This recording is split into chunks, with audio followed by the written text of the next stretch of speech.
ৰাজ্যত উচ্ছেদ অভিযান তীব্ৰতৰ হৈ উঠাৰ লগে লগে পোহৰলৈ আহিছে বিভিন্ন স্থানত হোৱা বেদখল। এয়া জোনাইৰ দৃশ্য।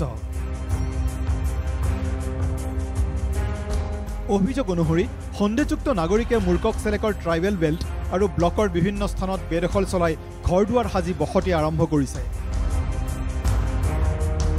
কিছু বছৰ আগলৈকে খালী হৈ থকা চৰকাৰী ভূমি চাপৰি আদি শাৰী শাৰী ঘৰেৰে ভৰি পৰিছে। টিএমপিকে আৰু ট্ৰাইবেল সংঘই এই বেদখল মুক্ত কৰাৰ বাবে চৰকাৰৰ ওচৰত দাবী উত্থাপন কৰিছে। উল্লেখ্য 25 জুলাইত টিএমপিকেই এক জোৰ সমদল উলিয়াই 15 দিনৰ ভিতৰত বেদখল উচ্ছেদ কৰিবলৈ প্ৰশাসনক সময়সীমা বান্ধি দিছিল। আমাৰ railway Jonai railway Murkong Selek railway station আশে-পাশে আছে, তাত ডাউন চাইডে আপোনাৰ চিগা চাইডে আছে, টেলামত আছে, সেনেকুৱাকৈ আমাৰ এই আশে-পাশেও তেওঁলোকে মানে দখল কৰিব ট্ৰাই কৰি আছে আৰু কিছুমান দখল কৰি আছে, অবৈধভাৱে দখল কৰি আছে। আমাৰ ধেমাজি জিলা প্ৰশাসনক আমি কৰজোৰে অনুৰোধ কৰিছোঁ, অনতি পলমে আমাৰ এই জোনাইখনক বাংলাদেশী মূলৰ মিয়ামুক্ত কৰিবৰ কাৰণে আমি দাবী জনাইছোঁ। একেদৰে কামপুৰৰ বৰপানী বনাঞ্চলত ব্যাপক হাৰত বেদখল হোৱাৰ অভিযোগ উত্থাপন হৈছে। বৰপানী বনাঞ্চলৰ 200 হেক্টৰ মাটি বেদখলকাৰীৰ কবলত পৰাৰ অভিযোগ উত্থাপন হৈছে। একাংশ সন্দেহজনক লোকে বন ধ্বংস কৰি এই মাটিত গাঁও সাজি বসবাস কৰি আছে।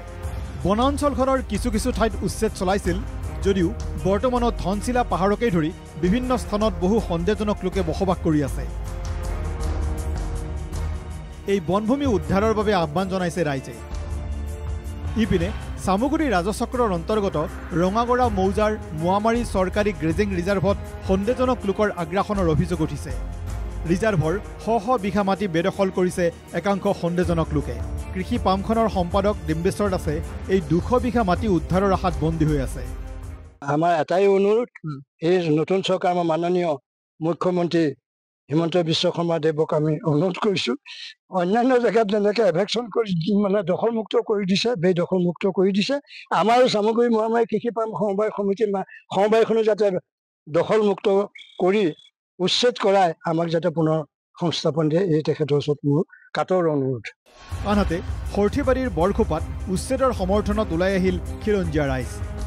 সৰ্থেবাৰীৰ বিভিন্ন গাঁৱৰ চৰকাৰী ভূমি বেদখলমুক্ত কৰিবলৈ মুখ্যমন্ত্ৰীক আহ্বান জনাইছে ৰাইজে। বৰখোপা যুৱ জাগৰণ মঞ্চৰ উদ্যোগত আৰু বৰখোপা গড়িয়া চতলা ৰাইজৰ সহযোগত বৰখোপা চৌক বজাৰত উচ্ছেদৰ সমৰ্থনত সমবেত হয় ৰাইজ। মুখ্যমন্ত্ৰী ডক্টৰ হিমন্ত বিশ্ব শৰ্মাৰ নেতৃত্বত ৰাজ্যখনত চলি থকা উচ্ছেদ অভিযানক সমৰ্থন জনাই ধৰ্ম বৰ্ণ নিৰ্বিশেষে ৰাইজে। বৰ বেছিটো 10 বছৰমান হ'ব, মানুহখিনি ক'ৰ পৰা আহিছে কোনোৱে নাজানে, খালি টিঙৰ বেৰা দিছে, ঘৰ বনাইছে, এভেইলেবল ঘৰ হৈ গৈছে, যাৰ ফলত বৰখোপা বিলটো বৰ্তমান সংকটজনক অৱস্থাত আছে। এইখন আমাৰ বৰখোপাৰ পৰা আমৰিখৰ মাজত যিখন গৰু চৰণীয়া পথাৰ, তাতে মিনিমাম আমাৰ 600 বিঘামান মাটি আমাৰ কৰি আছে, দখল কৰি আছে। ৰাইজে দেখুৱাই দিয়া এই বেদখলৰ ক্ষেত্ৰত চৰকাৰৰ ভূমিকা লক্ষণীয় হ'ব। Bureau report NKTV।